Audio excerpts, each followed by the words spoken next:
We begin with breaking news out of Burrillville, where this scene on Douglas Pike is now being treated as a homicide investigation. The medical examiner arrived on scene just over an hour ago to join the police that have been there all day.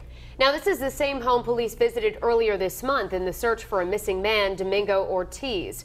Eyewitness News reporter Jared Pliner is there now live with those breaking details. Steve Shannon, good evening. In the open to the show, in the setup, so I'm talking about seconds ago, the medical examiner's van, which has been sitting here for a considerable amount of time, did a three-point turn out of here, headed back down the road after having loaded the remains of an individual into that van. Colonel Stephen Lynch, he is Burrillville's police chief, told us not too long ago that they found a deceased male, the body of a male here.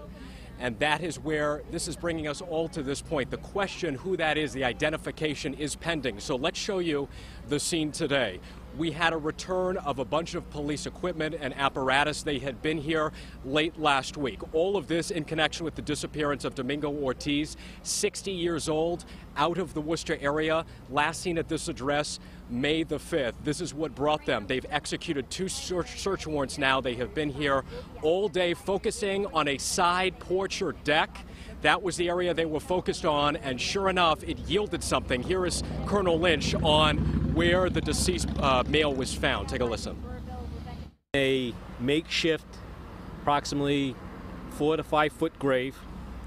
It was covered with another layer of 3 to 4 inches, approximately, of cement, and also covered by a newly created deck. I ride by this street 4, 5, 6 times a day, and I noticed that the deck was made with no footings. Then maybe 2 or 3 days after the disappearance of Mr. Ortiz, I noticed fresh cement poured underneath the deck.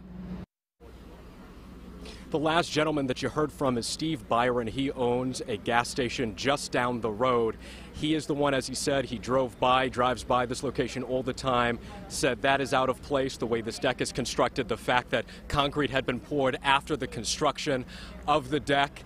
And again, he said, you guys might want to check this out. They did indeed, again, finding a deceased male in that grave under concrete, under said deck, as you heard. And again, no identification has been placed or connected to that deceased male. But again, this case started from the disappearance of Domingo Ortiz back in the early part of May. Stephen Shannon. Jared, we heard from you at Eyewitness News at noon, and just at that point, the scene had kind of started to build up already. How different is it now? How extensive has it become? Well, I can tell you, Steve, that the row of vehicles and the sheer equipment and apparatus that we saw here today far exceeded what we saw here last Thursday. And listen, they searched for some 12 hours late last week, came back and did it all over again, have been here. We were here early this morning, Eyewitness News on scene. We sent out an email alert early in the day, alerting viewers and all of you that police had returned to the scene. And as it turns out, after another full day of searching, they find this body, again, of a deceased male underneath a deck, underneath concrete. And the medical examiner is going to have to do its part and lend a positive identification. But the way this day has transpired and this case has transpired, really not obviously in an optimal way when you see the ME's van pull in and then we get the word from Colonel Lynch as to what exactly happened here. For now, live in Burrillville with the Northwest Mobile Newsroom, I'm Jared Pliner, Eyewitness News. All right, Jared, thank you. Reporting in Burrillville, obviously more details coming in this case, but we will continue to follow them.